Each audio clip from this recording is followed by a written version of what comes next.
ನಮಸ್ಕಾರ. ಸಮತಾ ನ್ಯೂಸ್ಗೆ ಸ್ವಾಗತ. ಶಿಡ್ಲಘಟ್ಟ ವಿಧಾನಸಭಾ ಕ್ಷೇತ್ರದ ಬಿಜೆಪಿ ಪಕ್ಷದಲ್ಲಿ ಸಕ್ರಿಯವಾಗಿ ಪಕ್ಷ ಸಂಘಟನೆ ಮಾಡುವವರಿಗೆ ಸರಿಯಾದ ಮನ್ನಣೆ ಸಿಗುತ್ತಿಲ್ಲ ಎಂದು ಮಾಜಿ ಶಾಸಕರಾದ ಎಂ ರಾಜಣ್ಣ ಆರೋಪ. ಚಿಕ್ಕಬಳ್ಳಾಪುರ ಜಿಲ್ಲೆ ಶಿಡ್ಲಘಟ್ಟ ವಿಧಾನಸಭಾ ಕ್ಷೇತ್ರದಲ್ಲಿ ಬಿಜೆಪಿ ಪಕ್ಷ ಸಂಘಟನೆ ಮಾಡುವವರಿಗೆ ಸರಿಯಾದ ಮನ್ನಣೆ ಸಿಗುತ್ತಿಲ್ಲ. ಆದ್ದರಿಂದ ಇತ್ತೀಚೆಗೆ ನಾವು ಯಾವುದೇ ಬಿಜೆಪಿ ಕಾರ್ಯಕ್ರಮಗಳಲ್ಲಿ ನಾವು ಭಾಗವಹಿಸುತ್ತಿಲ್ಲ ಎಂದು ಮಾಜಿ ಶಾಸಕರಾದ ಎಂ ರಾಜಣ್ಣ ಮತ್ತು ಸಂಗಡಿಗರು ಆರೋಪಿಸಿದರು. ಈ ವಿಚಾರವನ್ನು ಪಕ್ಷದ ವರಿಷ್ಠರಿಗೆ ತಿಳಿಸಿದ್ದೇವೆ. ಅವರ ಯಾವ ತೀರ್ಮಾನಕ್ಕೆ ಬರುತ್ತಾರೆ ಎಂದು ಕಾದು ನೋಡಬೇಕಾಗಿದೆ ಎಂದು ರಾಜಣ್ಣ ಈ ಸಂದರ್ಭದಲ್ಲಿ ತಿಳಿಸಿದರು. ಈ ಪತ್ರಿಕಾಗೋಷ್ಠಿಯಲ್ಲಿ ಬಿಜೆಪಿ ಮುಖಂಡರಾದ ಸ್ಕೂಲ್ ದೇವರಾಜ್, ಕೊತ್ತನೂರು ರವಿಚಂದ್ರ, ಬಜರಂಗ ದಳದ ಸಂಯೋಜಕರಾದ ವೆಂಕಟೇಶ್, ಅಶ್ವತ್ಥಪ್ಪ, ತಾತಳ್ಳಿ ಕನಕಪ್ರಸಾದ್, ರಾಮಣ್ಣ, ಇನ್ನೂ ಹಲವಾರು ಬಿಜೆಪಿ ಮುಖಂಡರು ಹಾಗೂ ಬಿಜೆಪಿ ಕಾರ್ಯಕರ್ತರು ಹಾಜರಿದ್ದರು. ವರದಿ ಅರಕೆರೆ ಮುನ್ರಾಜ್, ಪ್ರಧಾನ ಸಂಪಾದಕರು, ಸಮತಾ ನ್ಯೂಸ್, ಶಿಡ್ಲಘಟ್ಟ. ಇವತ್ತಿನ ಸುದ್ದಿಗೋಷ್ಠಿಯ ಮುಖ್ಯ ಉದ್ದೇಶ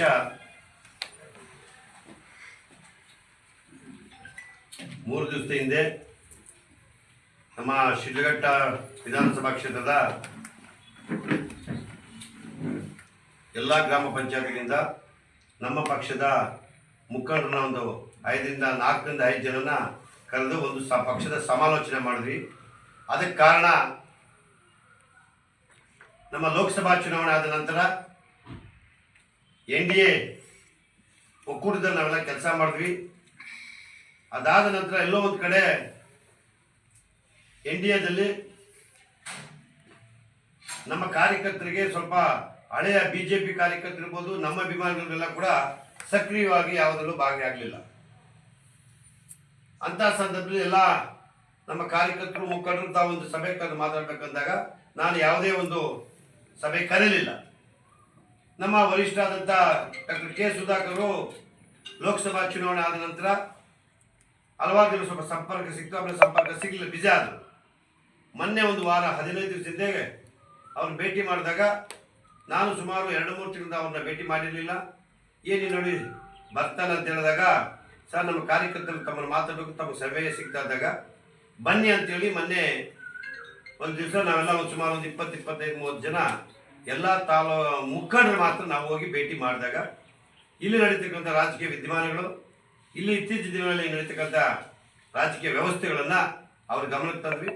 ಅವರು ಕೂಡ ಎಲ್ಲ ಅರ್ಥ ಮಾಡಿಕೊಂಡು ಆಯ್ತು ಎಲ್ಲ ನಾನು ಮಾತಾಡ್ತೀನಿ, ಸರಿಪಡಿಸ್ತೀನಿ ಅಂತೇಳಿ ನಮಗೆ ಮುಂದಿನ ದಿನಗಳಲ್ಲಿ ನಮ್ಮ ಪಕ್ಷದ ಏನು ಜಿಲ್ಲಾ ಮಟ್ಟದಲ್ಲಿ ಇರ್ಬೋದು, ತಾಲೂಕು ಮಟ್ಟದಲ್ಲಿ ಇರ್ಬೋದು, ರಾಜ್ಯ ಮಟ್ಟದಲ್ಲಿ ಇರ್ಬೋದು, ಯಾವುದೇ ಸ್ಥಾನಮಾನಗಳಿರ್ಬೋದು, ಪಕ್ಷದ ಸಂಘಟನೆ ಇರ್ಬೋದು, ಯಾರು ಹೊತ್ತು ಕೊಡ್ತಾಯಿಲ್ಲ ಅಂತ ಹೇಳಿದಾಗ ಇಡೀ ರಾಜ್ಯದಲ್ಲೇ ಗೊಂದಲ ಇರೋದ್ರಿಂದ ಅವೆಲ್ಲವನ್ನು ಸರಿಪಡಿಸ್ತೀನಿ ನಾನು ಅಂತೇಳಿ ಅವ್ರ ಆಶ್ವಾಸನೆ ಕೊಟ್ಟು ಆ ಆಶ್ವಾಸನೆಯನ್ನು ನಮ್ಮ ಕಾರ್ಯಕರ್ತರಿಗೆ ಮುಖಂಡ ತಿಳಿಸ್ಬೇಕಂತೇಳಿ ಆ ಸಭೆ ಕರೆದಿದ್ದೆ. ಇತ್ತೀಚಿನ ದಿನಗಳಲ್ಲಿ ಏನು ಈ NDA ಆದಮೇಲೆ ಬಹುತೇಕ ನಮ್ಮ ಕಾರ್ಯಕರ್ತರು ನಿಷ್ಕ್ರಿಯ ಆಗಿದ್ದಾರೆ. ಕಾರಣ ಹಲವಾರು ನಮ್ಮ ಮುಖಂಡರ ಏನು ಸರಿಯಾಗಿ ವರ್ತನೆ ಇಲ್ದಿರ್ಬೋದು, ಅಥವಾ ಎಲ್ಲ ಸಮರ್ಪಕವಾಗಿ ಎಲ್ಲರನ್ನೂ ಕೂಡ ವಿಷಾದನ ಮಾಡದೆ ಕಾರ್ಯಕ್ರಮಗಳಿರ್ಬೋದು, ಕೇವಲ ಬೆಳ್ಳಷ್ಟು ಜನ ಇಟ್ಕೊಂಡು ತಮ್ಮದೇ ಒಂದು ತೀರ್ಮಾನ ತಗೊಂಡು ಗ್ರಾಮ ಪಂಚಾಯತ್ ಚುನಾವಣೆ ಇರ್ಬೋದು, PLD ಬ್ಯಾಂಕ್ ಚುನಾವಣೆ ಇರ್ಬೋದು, ಸಹಕಾರ ಸಚಿವರನ್ನು ಮಾಡಿದ್ರು. ಆದರೆ ನಮ್ಗೆ ಯಾವುದೇ ಒಂದು ಪ್ರತಿಫಲ ಕೂಡ ಸಿಗಲಿಲ್ಲ. ಈ ನಿಟ್ಟಿನಲ್ಲಿ ಅವ್ರೇನು ಕೆಲವು ಈಗ ನಾನೊಬ್ಬ ಮಾಜಿ ಶಾಸಕನಾಗಿ ಇವರು ಸಕ್ರಿಯವಾಗಿ ಭಾಗವಹಿಸಿಲ್ಲ, ಸಕ್ರಿಯವಾಗಿಲ್ಲ, ತೊಡಗಿಸ್ಕೋತಾ ಇಲ್ಲ ಅಂತೇಳಿ ಕೆಲವರು ಅದನ್ನು ಕೂಡ ಅಪ್ರಚಾರ ಮಾಡಿ ನನ್ನ ಮೇಲೆ ಇಲ್ಲ ಸ್ಥಳದ ಚರ್ಚೆಗಳು ಮಾಡೋಕ್ಕೆ ಶುರು ಮಾಡಿದ್ರು. ಇದುವರೆಗೂ ನಾನು ವಿಧಾನಸಭಾ ಚುನಾವಣೆ ಆಗಿ 2 ವರ್ಷ ಆಯಿತು. ಲೋಕಸಭಾ ಚುನಾವಣೆ ಯಾವುದೇ ಒಂದು ಪತ್ರಿಕಾಗೋಷ್ಠಿ ಆಗಲಿ, ಯಾವುದೇ ಒಂದು ಬೇರೆ ಸಭೆ ಸಮಾರಂಭ ಕೂಡ ಮಾಡಿಲ್ಲ. ಎಲ್ಲವೂ ಕೂಡ ಎಲ್ಲರೂ ಸಾಮೂಹಿಕ ಮಾಡ್ತೀವಿ. ದಿನೇ NDA ಬಂದಾದ ಮೇಲೆ ಎಲ್ಲೋ ಒಂದು ಕಡೆ ನಮಗೆ ಒಂಥರ ಮಾನಸಿಕವಾಗಿ ಸ್ವಲ್ಪ ಬೇಸರ ಆಯಿತು. ನಮ್ಮ ಕಾರ್ಯಕರ್ತರು ಕೂಡ ಅಷ್ಟು ಆಕ್ಟಿವ್ ಆಗಿ ಕೆಲಸ ಮಾಡೋಕ್ಕಾಗಲಿಲ್ಲ. ಇವೆಲ್ಲ ಮನಗೊಂಡು ಸುಧಾಕರ್ ಗಮನಕ್ಕೆ ತಂದಾಗ ಈ ರೀತಿ ಮಾಡಿ ಅಂತ ಹೇಳಿದ್ರು. ಆ ನಿಟ್ಟಿನಲ್ಲಿ ನನ್ನ ಸಭೆ ಕರೆದು ಆ ಸಭೆಗೆ ಹಲವಾರು ಜನ ಹಲವಾರು ವಿಶ್ಲೇಷಣೆ ಕೊಟ್ಟಿದ್ದಾರೆ. ಗುಂಪುಗಾರಿಕೆ ಆಗಿದೆ, ಪಕ್ಷ ಹೊಡಿದ್ದಾರೆ ಅಲ್ಲ.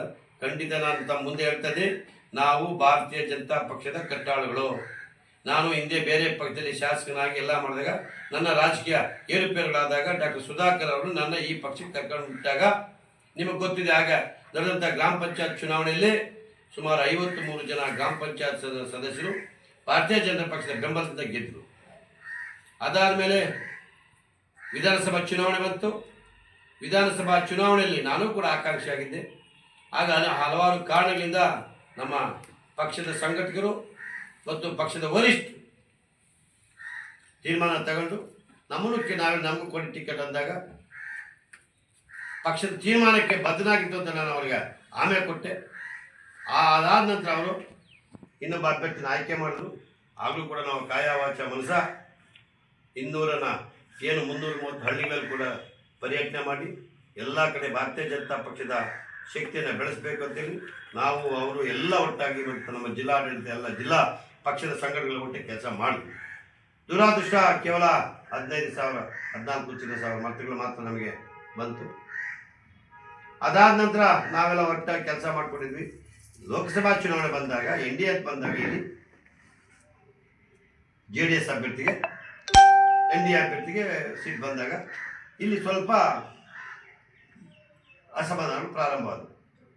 ಆ ಸಂಬಂಧ ನಾನು ಯಾವುದೋ ಒಂದು ಪತ್ರಿಕಾಗೋಷ್ಠಿ ಮಾಡಿಲ್ಲ. ಒಂದು ಆಗಿನ ಅಭ್ಯರ್ಥಿಗಳಾದಂಥ ಈಗಿನ MP ಅವರು ಒಂದು ಚುನಾವಣಾ ಪ್ರಚಾರಕ್ಕೆ ಬಂದಾಗ ಕರಪತ್ರಗಳಲ್ಲಿ ಯಾವ ರೀತಿ ಲೋಪದೋಷಗಳಿದ್ವು, ಅವರ ಪ್ರಚಾರ ವಾಹನಗಳಲ್ಲಿ ಯಾವ ರೀತಿ ಲೋಪದೋಷಗಳಿದ್ವು, ಅವೆಲ್ಲವನ್ನು ಕೂಡ ನಾನು ಗಮನಕ್ಕೆ ತಂದಾಗ ಯಾರೂ ಅದಕ್ಕೆ ಹೆಚ್ಚು ಒತ್ತು ಕೊಡಲಿಲ್ಲ. ನಮ್ಮ ಕಾರ್ಯಕರ್ತರು ಕೂಡ ಭಾಳಷ್ಟು ಬೇಸರ ಪಟ್ಟು ಗಲಾಟೆ ಮಾಡಿದ್ರು. ಆಗ ಪಕ್ಷದ ಕೆಲವು ಮುಖಂಡರು ಬಂದು ಆಯ್ತು ಏನೋ ತಪ್ಪಾಗಿದೆ ಅಂತೇಳಿ ಅವೆಲ್ಲವನ್ನು ಸರಿಸಿ ಚುನಾವಣೆ ಮಾಡಬೇಕಂದ್ರೆ MP ಚುನಾವಣೆ ಮಾಡಿದ್ವಿ. MP ಚುನಾವಣೆಯಲ್ಲಿ ನಾವೆಲ್ಲ ಕೂಡ ಸಕ್ರಿಯ ಭಾಗವಹಿಸಿ ಕೆಲಸ ಮಾಡಿದ್ವಿ. ಆ ಚುನಾವಣೆ ಸಂದರ್ಭದಲ್ಲಿ ಇವರು ನಡ್ಕೊಂಡಂಥ ರೀತಿ NDA ಒಕ್ಕೂಟದಲ್ಲಿ ಭಾಳಷ್ಟು ಬೇಸರ ತಂದು, ಆದರೂ ಕೂಡ ನಾವು ಯಾವುದೇ ಕೂಡ ಮಾಧ್ಯಮಕ್ಕೆ ಹೋಗಲಿಲ್ಲ, ಯಾರದ್ದು ಚರ್ಚೆ ಮಾಡಿಲ್ಲ, ಸುಮ್ಮನೆ ಇದ್ವಿ. ಇತ್ತೀಚಿನ ದಿನ ನೋಡ್ತಾ ಇದ್ರೆ ಮನೆ ಗ್ರಾಮ ಪಂಚಾಯತ್ ಚುನಾವಣೆ ಆಯ್ತು, 4 ಗ್ರಾಮ ಪಂಚಾಯತ್ ಚುನಾವಣೆಗಳು. ಅವತ್ತು ಕೂಡ ನಮ್ಮ ವಿಶ್ವಾಸ ತಗೊಳ್ಳಿಲ್ಲ. ಅವರೇ ತೀರ್ಮಾನ ಮಾಡಿ ಬಂದ್ರೆ ನಮ್ಮನ್ನು ಕರೆಯಕ್ಕೆ ಬರ್ತಾರೆ. PND ಬ್ಯಾಂಕ್ ಚುನಾವಣೆ ಕೂಡ ಯಾವುದೇ ವಿಶ್ವಾಸ ತಗೊಳ್ಳಿಲ್ಲ. ಮನೆ ಸಹಕಾರಿ ಯೂನಿಯನ್ ಕೂಡ ವಿಶ್ವಾಸ ತಗೊಂಡಿಲ್ಲ. ಇವೆಲ್ಲ ಎಲ್ಲ ಒಂದು ಕಡೆ NDA ಆದಮೇಲೆ ಆಮೇಲೆ ನಗರಸಭಾ ಚುನಾವಣೆಯಲ್ಲಿ ನಾನು ಯಾವುದೇ ಒಂದು ತೀರ್ಮಾನ ಘೋಷಣೆ ಮಾಡಿಲ್ಲ, ಏನಿಲ್ಲ.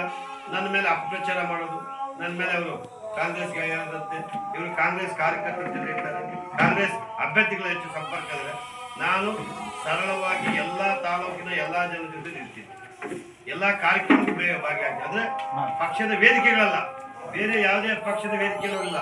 ಸಾಮಾಜಿಕ ಕಾರ್ಯಕ್ರಮ ಇರ್ಬೋದು, ಪೂಜೆ ಪುನಸ್ಕಾರ ಇರ್ಬೋದು, ದೇವಸ್ಥಾನ ಇರ್ಬೋದು, ಅಥವಾ ಕೃಷಿಗೆ ಸಂಬಂಧಪಟ್ಟ ಕಾರ್ಯಕ್ರಮಗಳಲ್ಲಿ ಸರ್ಕಾರಿ ಕಾರ್ಯಕ್ರಮದಲ್ಲಿ ಯಾವುದನ್ನು ನಾನು ಭಾಗಿಯಾಗಲ್ಲ. ಆದರೂ ಕೂಡ ನಮ್ಮ ಕೆಲವು ಮುಖಂಡರು ಯಾರು ಅಧಿಕಾರವನ್ನು ಇಟ್ಕೊಂಡಿದ್ರು, ಯಾರು ಪದಾಧಿಕಾರಿಗಳು ನನ್ನ ಮೇಲೆ ಇನ್ನಿತರ ಆರೋಪಗಳನ್ನ ಮಾಡ್ತಾ ಬಂದರು ವರಿಷ್ಠರಿಗೆ. ಆದರೂ ಕೂಡ ನಾನು ಯಾವುದೇ ಮಾಧ್ಯಮಗಳು ಯಾರದ್ದು ಚರ್ಚೆನೂ ಮಾಡಿಲ್ಲ.